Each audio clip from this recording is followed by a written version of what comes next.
Baik, Assalamualaikum warahmatullahi wabarakatuh. Alhamdulillah, segala puji hanya milik Allah Subhanahu wa taala. Bersyukur kepada Allah dan mengucapkan alhamdulillahirabbil alamin karena hari ini masih Allah berikan kita kesempatan dalam rangka thalabul ilmi. Hari ini kita masih dapat diberikan kesempatan, mata dapat melihat, telinga dapat mendengar, mulut dapat berbicara, dan banyak lagi nikmat dan karunia yang telah Allah berikan pada kita. Kita akan lanjutkan pertemuan sebelumnya, di mana pertemuan sebelumnya itu kita telah melaksanakan kuis ya. Dan kuis sudah lumayan banyak yang telah menyelesaikan kuis tersebut.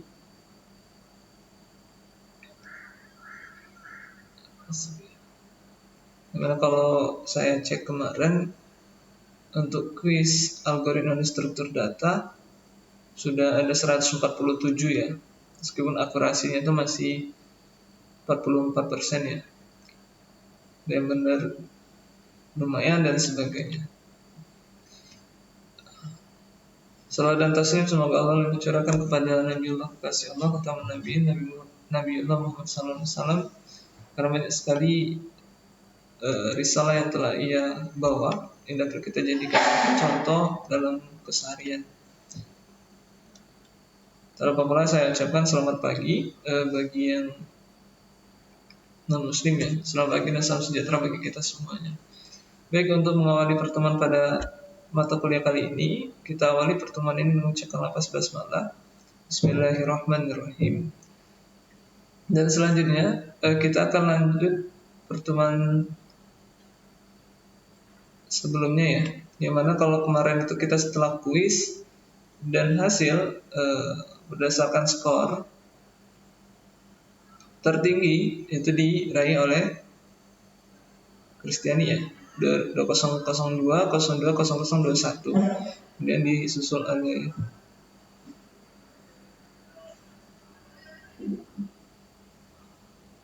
kita coba berdasarkan akurasi ya. Ya. Tertinggi itu diraih oleh Aprianto ya. 2002 020076P dengan akurasi 90% ya. Kemudian ada disusul dengan beberapa teman yang lain dan sebagainya. Sudah lumayan cukup, meskipun masih banyak beberapa yang belum memenuhi persyaratan ya. Kalau harapan besarnya itu seluruhnya itu bisa 90% ke atas ya, atau 85% ke atas minimal. Masih ada yang beberapa yang belum, dan masih butuh pemahaman lagi ya untuk memahaminya. Tapi saya rasa sudah lumayan cukup. Nah, di sini ada yang benar 12, ada yang benar 11 dan sebagainya. Baik, kita lanjut ke materi selanjutnya. Silakan mahasiswa sekalian download ya di Classroom pertemuan 5. Nanti silakan absen kehadiran.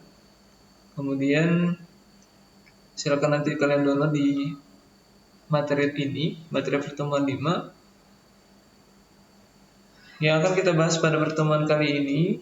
Yang pertama yaitu terkait dengan struktur data ataupun algoritma dan struktur data ya, tapi ini lebih berkaitan dengan Python. Jadi kita sedikit belajar tentang Python basic ataupun style guide dalam penulisan yang ada pada Python. Ini juga yang akan berkaitan dengan ending dari misalkan algoritma dan struktur data yang bakalan kita coba explore pada semester kali ini.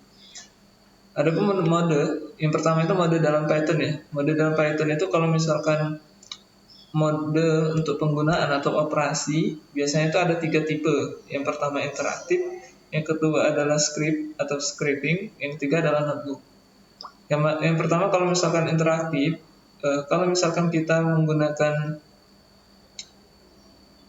versi command prompt ya. Kalau misalkan kita menggunakan Python ya, ini yang command prompt ya, itu dipakai.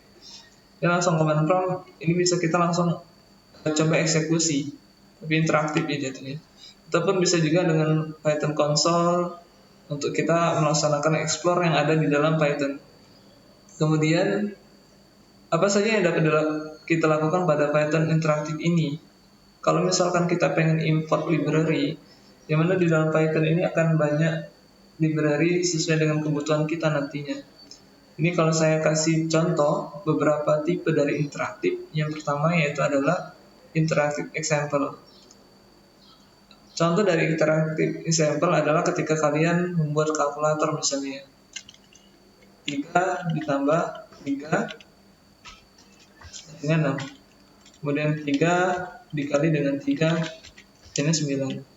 3 dikali dengan pangkat 3 misalkan. Hasilnya 27. Ini contoh. Kemudian ada interactive print. Penggunaan kata biasanya di dalam struktur data ketika ingin menampilkan sesuatu. Biasanya kita menggunakan perintah print. Tidak jauh beda dengan mata kuliah yang lalu yang pernah kita laksanakan pada semester kemarin. Ketika kalian belajar masih menggunakan bahasa C++ ya. Perintah print saya rasa masih bisa digunakan untuk proses dalam setiap pemrograman apapun, hello world dan sebagainya. Kemudian ada import library. Kalau import library ini kita harus mengambil import dulu ya. Import dulu, contoh import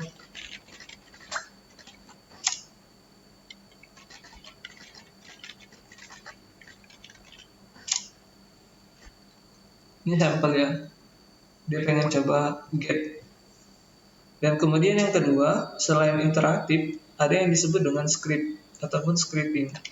Inilah kalau misalkan kita menggunakan PyCharm ke dalam text editor ataupun untuk struktural pengkodingan ya. Saya menggunakan PyCharm yang community, yang free, yang bisa kita kembangkan ataupun kita explore lebih jauh. Tunggu bentar, ada sedikit loading. Ya.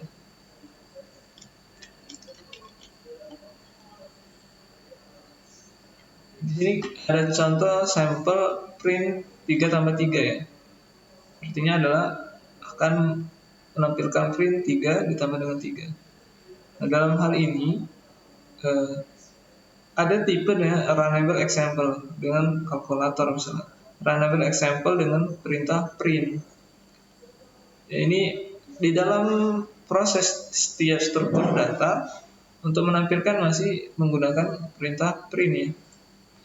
Kemudian runnable example for import library dan mendapatkan current working directory, di mana kita pengen mencoba mengambil ataupun mengimport dari library yang lain dimasukkan ke dalam struktural data kita. Bisa kita menggunakan perintah demikian ya. Kemudian ada versi yang ketiga, ketika mode dalam Python, yang pertama tadi adalah interaktif, yang kedua ya ini scripting ya. Kemudian yang ketiga adalah berupa notebook. Ini masih juga script ya, tapi ini versi online. Sebagaimana yang pernah saya jelaskan di semester di pertemuan-pertemuan awal ya. Karena ibarat ini kita bisa ngoding secara online dan ini juga free untuk kita gunakan. Kemudian selain dari tiga tipe yang tiga tipe yang di atas, ada juga alternatif nih. Ada pilihan, yang mana pilihan ini kita dapat menggunakan tools online yang bisa kita sesuaikan. Kalau misalkan ibarat hanya untuk testing ya, testing percobaan test code print misalkan, kayak perintah yang tadi yang ada di terminal misalkan kita print hello world. Itu bisa juga digunakan secara online. Yang pertama itu menggunakan Watson Studio, kemudian yang kedua adalah Google Colab ya, ataupun yang ketiga adalah Glut.io, kemudian ada Rev.it. Ini juga bisa kita gunakan dan ini disesuaikan dengan kebutuhan kita masing-masing. Ini hanya sebatas perantara berupa text editor dalam proses pengkodingan yang akan kita lakukan. Kemudian ada style guide pada Python code, yang mana kalau Python ini mengacu pada PEP strip 008 ya. Silakan kalau kalian pengen kunjungi langsung ke halaman Pythonnya langsung. Kita akan suguhi dengan style get yang ada pada Python. Karena di dalam Python itu terdapat struktur data berupa contoh kode yang ditulis di halaman, kemudian berupa pseudokode. Tujuannya adalah untuk memberikan gambaran tentang panduan, gaya penulisan, dan sebagainya. Kemudian ada banyak jenis ya proyek yang bisa kita identasi ataupun sesuaikan. Nah, kemudian kita masuk ke identasi ya. Identasi ini merupakan termasuk struktur penulisan ya. Dimana kalau dalam tingkatan identasi itu kalau misalkan ada statement 1 itu harus dibedain dengan statement yang kedua. Tujuannya apa? Biar program juga lebih memudahkan dalam proses pembacaan dan proses yang dikenali per blok statement itu bisa berurutan. Kemudian ada baris lanjutan. Nah, ini seringkali misalkan ibarat kalau misalkan kita lihat beberapa coding ya. Ini ada beberapa saran yang saya sampaikan. Yang pertama itu berupa opsi rata kiri nih misalkan ya. For sama dengan long function underscore name variabel 1, variabel 2. Nah, ketika ibarat ini kepanjangan, bisa kalian enter, tapi disejajarkan ya. Part 3, part 4, dan sebagainya. Nah, kalau misalkan pengen ada sampel lagi nih, tambahan identasi ekstra dengan label identasi baru. Sehingga ibarat memisahkan apakah ini parameter, apakah ini argumen, itu terpisah. Ada sedikit misalnya yang biar kita itu lebih mudah dalam proses dokumentasi ataupun proses ketika ada trouble dan lebih mudah untuk ketika kita memperbaikinya. Kemudian ada opsi ketiga menggunakan hanging ya, hanging idents dengan penambahan label identitas saja. Dia tetap ditaruh di bawah, kemudian masih disejajarkan.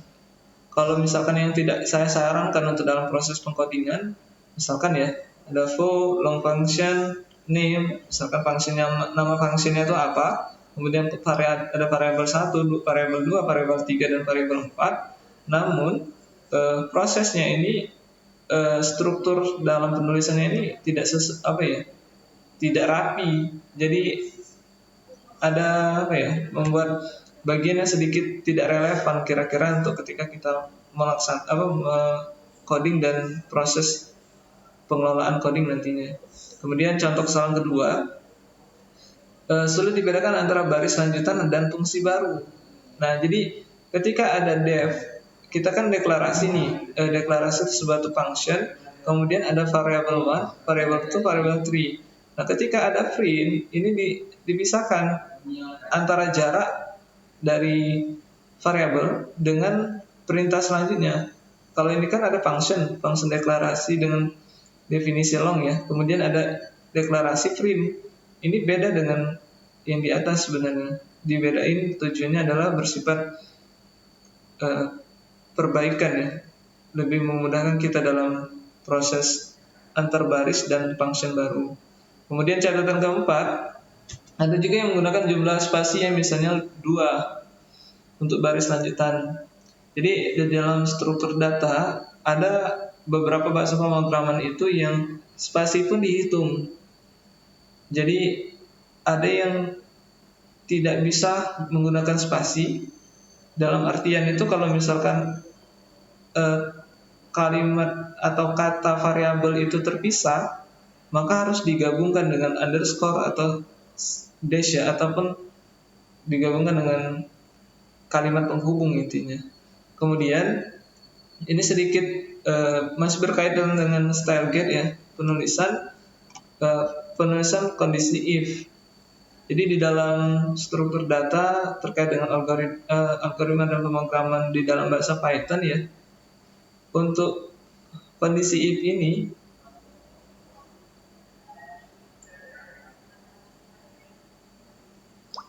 bisa kita sesuaikan ya, misalkan contoh kondisi visual yang tidak diubah tanpa identasi, misalkan sebuah kondisi, kemudian kondisi yang lain, kemudian lakukan sesuatu. Misalkan if nilai besar dari 20, berarti kondisinya dapat nilai D misalkan. Maka lakukan sesuatu, mungkin print hasil nilai D. Kemudian ada tambahan komentar. Kalau misalkan kita pengen nambah komentar, bisa disisipkan di bagian bawahnya. Tujuannya agak sedikit memisahkan antara baris yang satu dan baris yang lain. Kemudian ada tambahan ekstra nih, misalkan indentasi pada baris lanjutan. Setelah ibarat kita membuat suatu kondisi if, kemudian kita enter, ada indentasinya di sini. Ini memisahkan antara proses yang satu dengan proses function yang lain. Kemudian kalau misalkan selanjutnya adalah dalam style get ada namanya kurung atau siku penutup. Jadi kalau misalkan di dalam bahasa PHP itu biasanya disebut dengan array, biasanya ini tidak jauh beda dengan array. Isi yang ada 1, 2, 3, 4, 5, 6 ini adalah array dari array mylist ya. Kemudian ada white space dan posisi karakter pertama yang bukan white space atau non white space karakter pada baris sebelumnya. Jadi ini lebih memudahkan kita dalam proses pembacaan data, dan ketika ibarat proses perbaikan maintenance pada data tersebut kita lebih mudah. Karena ini kan masih statis ya. Kalau misalkan kita menggunakan dinamis, kita bakalan menggunakan mungkin function array di sini dan bisa kita fungsikan untuk menggunakan data yang lebih dinamis. Nah, di sini juga ada result, kemudian some function that takes argument. Kira-kira functionnya apa, disebutkan dengan nama apa di sini. Kemudian baru masuk ke tahap isi dari array tersebut. Jadi kurang atau tutup siku dapat diletakkan pada baris lanjutan untuk mengikuti posisi karakter pertama, misalkan ini tadi ya. Kemudian atau dapat diletakkan sejajar dengan statement utama. Jadi yang ini tadi kan sejajar kayak gini ya, sesuai dengan array yang ada di atasnya. Kemudian kalau misalkan ini kita pengen sejajarkan dengan mylist di sini, ini juga boleh. Ini struktur penulisan datanya ya. Karena dalam artian selagi ini buka kurung siku dan tutup kurung sikunya ini masih satu ya, masih ibarat ada buka dan ada yang tutup dan masih bisa terhubung, masih bisa untuk kita kelola. Kemudian tab atau spasi. Spasi adalah model yang disarankan dari PEP 008 ya. Pengucuran pada kode yang sudah menggunakan tab atau tabulasi sebelumnya, Python sejak versi 3 tidak memperbolehkan pencampuran antara tab dan spasi untuk indentasi. Jadi di dalam struktur data penulisan data Python ada sedikit deklarasi nih dari versi 3 dan versi 2. Kalau untuk versi 3 tidak diperbolehkan ya untuk digabungkan. Dalam artian ketika yang pertama itu kita menggunakan tab, kemudian kedua kita menggunakan spasi. Mungkin nanti mereka agak sedikit ada cara sedikit beda dalam proses pembacaannya ya. Apakah ini berkaitan dengan baris ataukah ini berkaitan dengan tab. Anda dapat menggunakan find replace untuk menggantikan tab dan memanggil kode Anda yang berbasis Python 2 dengan opsi min t warning dan min tt error untuk mengetahui titik penggunaan tab dan spasi bercampur. Kemudian panjang baris maksimum di dalam Python itu ada batasannya ataupun dalam pedomannya ya. Kemudian batasi panjang kode setiap baris hingga 79 karakter. Untuk komentar atau dokumentasi misalkan tidak melebihi 72 karakter. Kemudian setelah panjang baris ya. Ini kalau misalkan pengen nanya, kalau kok kenapa 79? Hal ini dicontohkan pada editor dengan min white yang terseret pada 80 karakter. Satu karakter tersisa bisa berupa marker grid atau white space. Membacanya 79 ini membuat editor terkecil ya, sekalipun tidak akan merusak struktur keterbacaan kode Anda misalkan. Sehingga ibarat sebenarnya umumnya hingga 99 karakter itu ada kemungkinan sih sebenarnya. Tapi yang kita usahakan adalah semudah mungkin ya kita membacanya. Kalau misalkan ibarat karakter yang panjang dan kita juga agak kebingungan, lebih baik itu sedikit diminimalisir lah, ataupun diminimalkan kalimatnya, kemudian diperbaiki tata letak tulisan kalimatnya gitu. Pastikan untuk memberikan indentasi yang sesuai pada baris-baris selanjutnya. Kemudian mengganti baris sebelum sesudah operator binary. Jadi kalau kita pengen mengganti baris nih, di baris di sini mungkin ya, kemudian sebelum dan sesudahnya itu bisa kita sesuaikan. Dalam tujuannya itu adalah mempermudah pembaca kode, dalam artian mempermudah pembaca kode mengerti operasi yang dilakukan terhadap variabel tersebut. Jadi misalkan ibarat kita buatkan salah satu deklarasi tentang income ya. Dalam income itu terdapat beberapa variabel misalkan grow, text dan sebagainya. Jadi kalau sampel dari dua hal ini, kedua pendekatan ini masih dimungkinkan di Python. Kalau ibarat lebih disarankan itu menggunakan pendekatan yang kedua. Kadang kalau kenapa kita menggunakan Python dibandingkan dengan bahasa yang lain, tujuannya adalah salah satu penggunaan Python itu penulisan kodenya itu lebih simple dan lebih pendek ya dibandingkan dengan coding-coding yang lain. Kemudian ada baris kosong ya.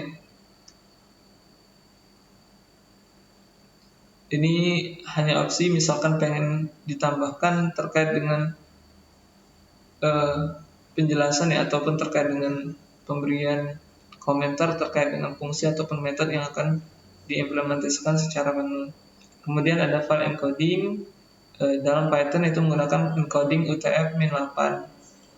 Jadi ada beberapa jenis ya. Kalau dalam encoding itu ada yang ASCII dan sebagainya.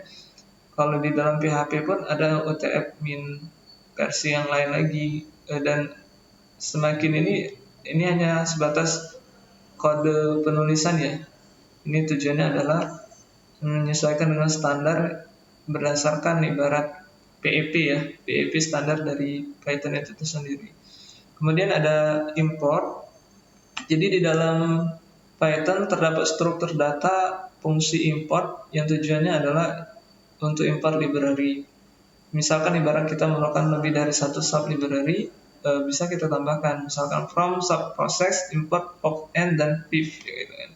Ada dua yang diimport dari library yang kita laksanakan ya. Kemudian import umumnya diletakkan pada bagian awal di bagian atas, kemudian setelah komentar dan dokumentasi tentang berkas tersebut. Ini contohnya import di bagian baris 1, kemudian ada from misalkan dan sebagainya. Kode pada standard library menggunakan absolute import. Jadi yang ini lebih sedikit kompleks ya. Kalimat ibarat from, import, my class dan sebagainya. Kemudian saya memanggil menggunakan my class, puvar your class dan your class itu bisa menggunakan form, modul, import dan bintang ya. Kemudian di dalam Stargate lagi ada yang disebut dengan tanda petik ya.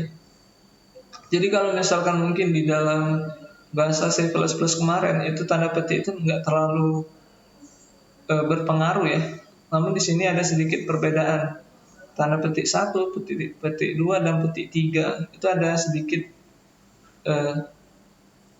pendefinisian masing-masing dan tidak memiliki referensi untuk penggunaan misalkan docstring dalam dokumen code yang ada pada Python didefinisikan bahwasanya dengan 3 tanda petik disarankan ketika pada awal dan akhir statement misalkan ibarat pengen pembuatan dokumentasi ini penjelasannya tentang apa.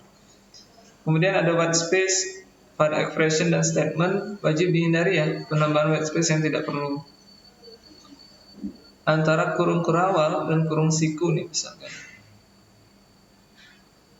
Kalau pengen kalian coba silakan di ini ya di copy kemudian dimasukkan di PyCharm aja. Kita akan coba di ini ya.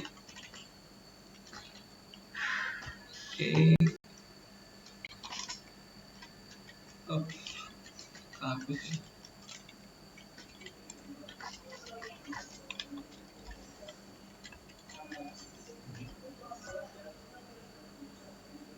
Jadi anjurannya itu untuk penulisan yes, spam, 1x dan sebagainya. Kalau yang ini nggak disaranin.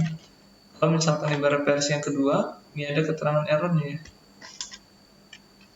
Kalau kita coba testing jalankan, ini run hello ya. Kita coba run shift F10, kemudian ke main. Ya.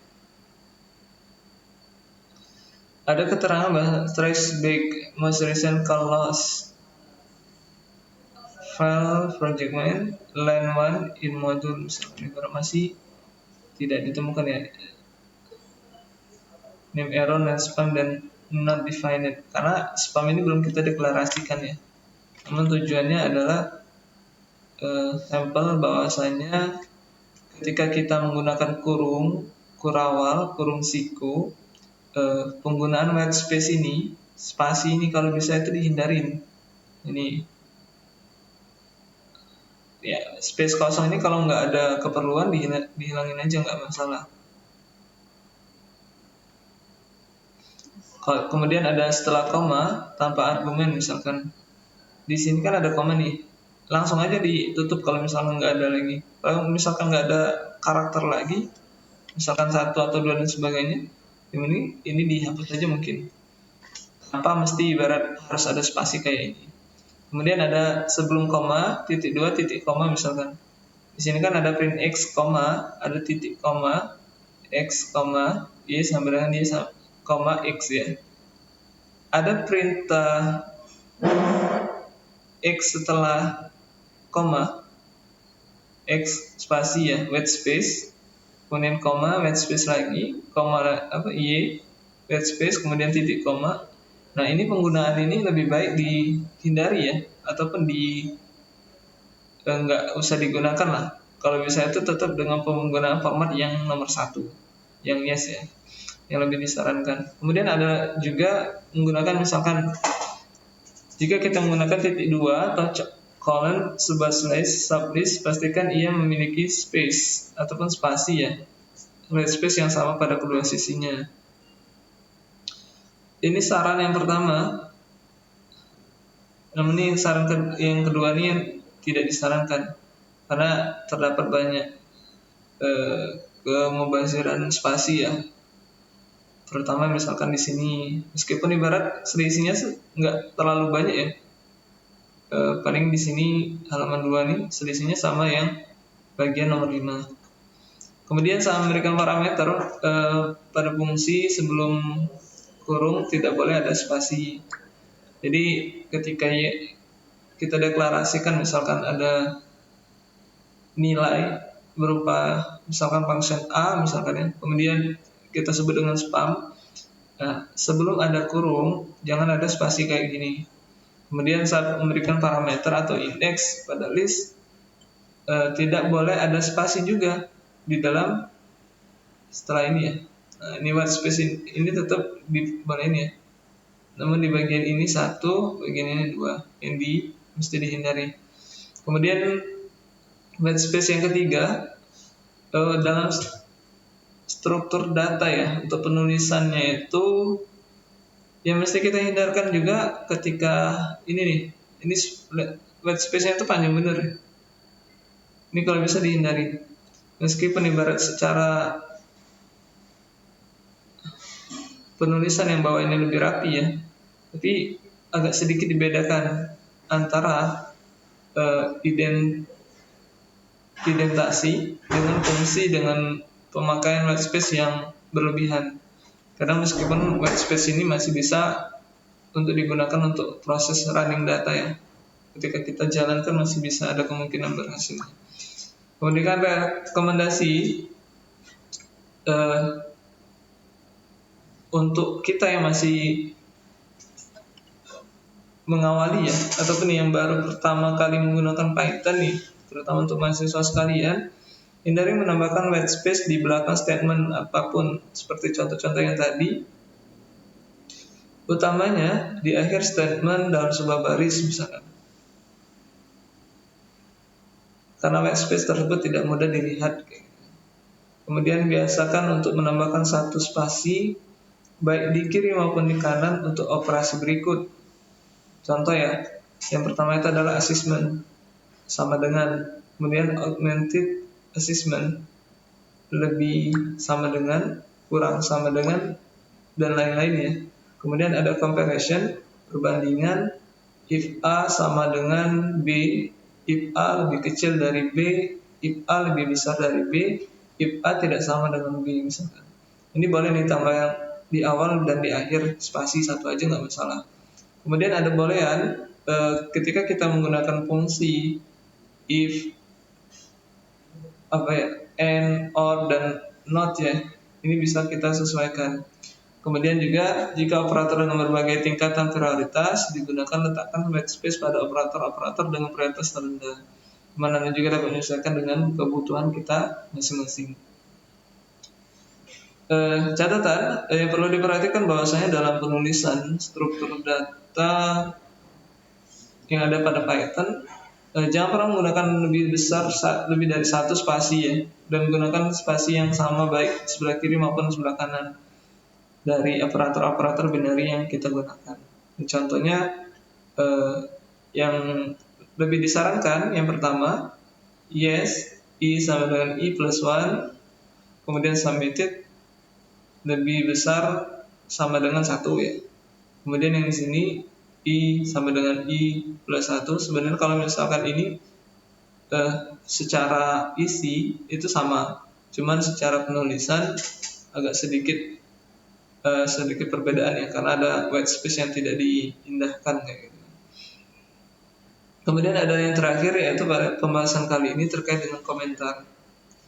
Jadi dalam sebuah Python, kenapa kita butuh suatu dokumentasi ketika kita sudah banyak coding ataupun banyak halaman yang kita akan buat dalam proses coding yang telah kita laksanakan, ada sedikit perlunya terkait dengan komentar.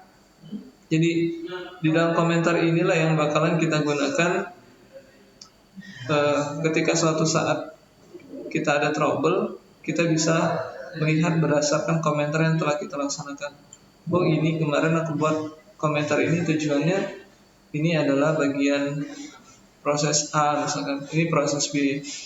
Nah, kemudian yang tidak disarankan, misalkan contoh ya, X sama dengan X plus 1, ini ada tambahan X. Kemudian yang disarankan ada kontekstual, mengakomodasikan layar ukuran Z secara docstring ya.